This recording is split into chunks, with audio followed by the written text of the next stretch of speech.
A National Institute of Health study of Iraq and Afghanistan veterans found that 23% had screened positive for PTSD and 16% screened positive for depression.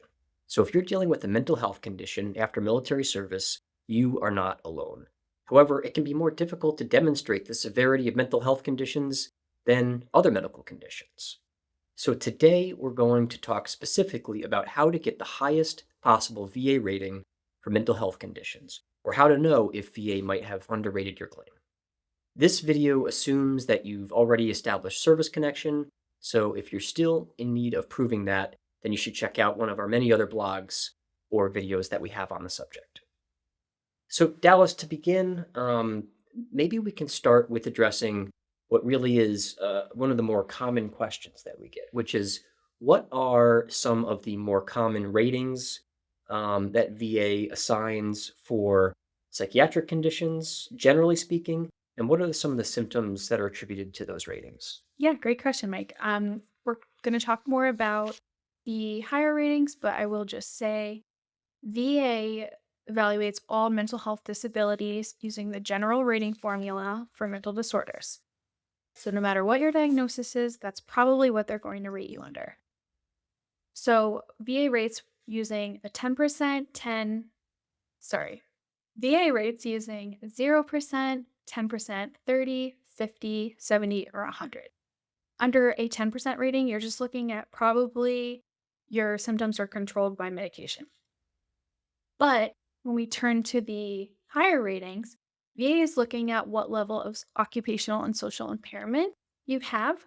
So, for example, under a 30% rating, some of the symptoms you're going to have might be panic attacks, but not so frequent that they would occur every week.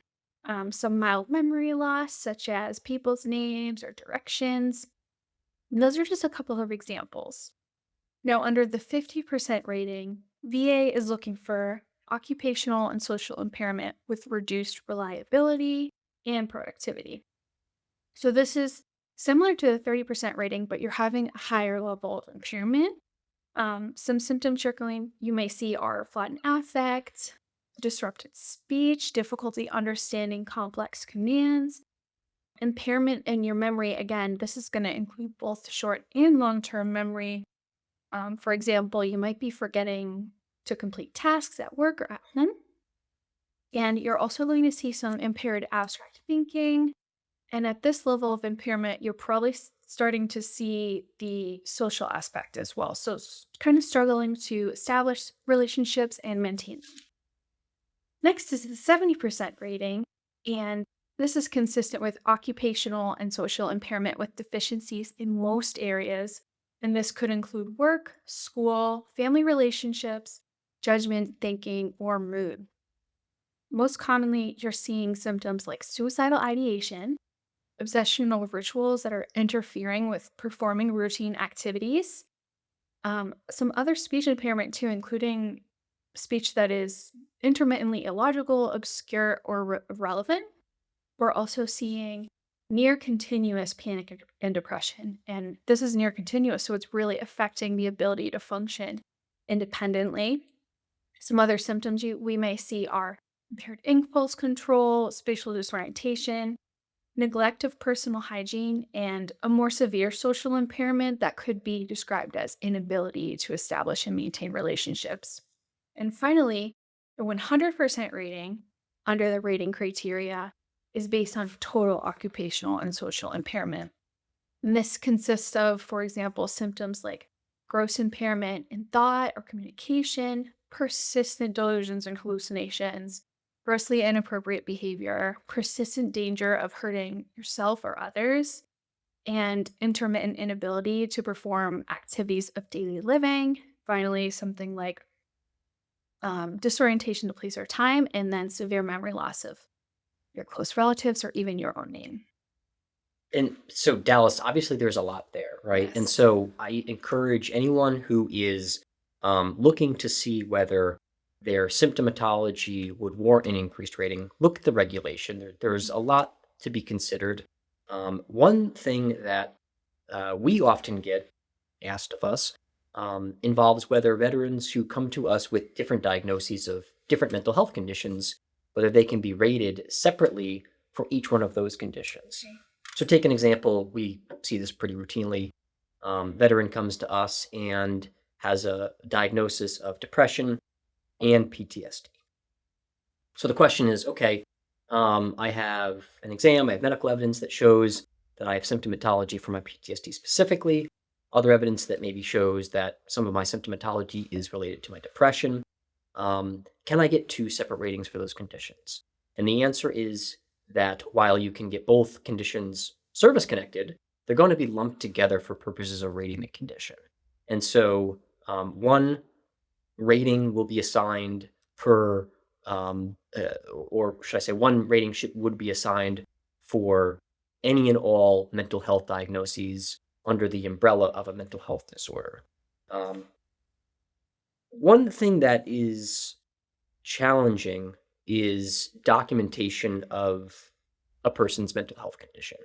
And improper documentation often can lead to an inability or difficulty with proving that your conditions are more severe and thus require a higher rating.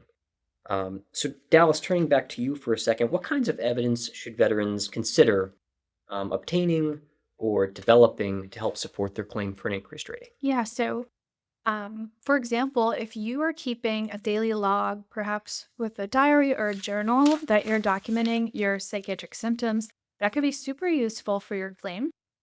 Similarly, you can provide lay testimony from yourself or even from friends and relatives. An example, though, I want to add is that if you're obtaining lay evidence from someone who's a lay person, this is your family member, they can only attest to things that they're witnessing and the things that they can observe. So, for example, if Mike is my colleague and he wants me to provide him a statement about his psychiatric illnesses, I can't say Mike is really depressed every day, but I could say Mike comes to work late, Mike seems tired, Mike slurs his speech when he's speaking to me. These are some examples that you could provide in a buddy or a lay statement. And of course, more objectively, what can help your claim is detailed medical records from your treating primary care physician, psychologist, psychiatrist, even a counselor or social worker can provide some helpful information. And of course, you want to make sure you're going to those VA exams prepared. We have a lot of resources about how to get prepared for a VA exam, so definitely check out our YouTube channel and our website. And Dallas, I know a few moments ago you detailed some of the different ratings available to veterans seeking an increased rating for their mental health condition. And the highest rating was a 100% rating, Mhm. total occupational and social impairment. It's not always easy to establish, right, that a veteran is entitled to a 100% rating. So, are there any other ways that a veteran who is experiencing impairment or an impact on their ability to work, is there any way that that veteran can obtain a level of benefit that is equivalent to a 100% rating? Yep. Yes, they sure can. A veteran can apply for a total disability rating based on individual unemployability. So, this is a way that you can file a claim for increased compensation based on your inability to work. And you can do so by submitting a VA Form 21-8940. Make sure that you're listing your mental health condition on this form. There's a specific box on the form, it's super easy, can't miss it. And you also want to provide evidence of your occupational history, educational history.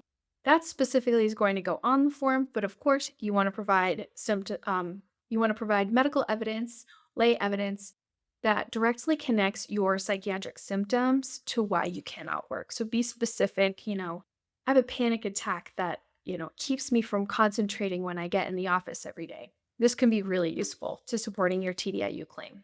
Yeah, that's a great point. If I could just emphasize that, Mhm. um, when thinking about TDIU specifically as a result to a mental health condition, it's really critical, right, that veterans take that extra step that you just said. It's not Mhm. just the symptoms that they're experiencing; it's how those symptoms impact their ability to work that we'll want to capture in an 8940 in a statement.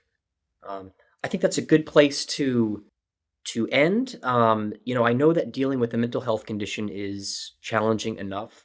So we want you to remember that you do not need to go through the process alone.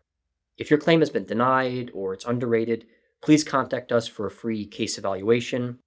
And please, if you've liked what you've heard today, like and subscribe to our content so you don't miss any updates. Take care.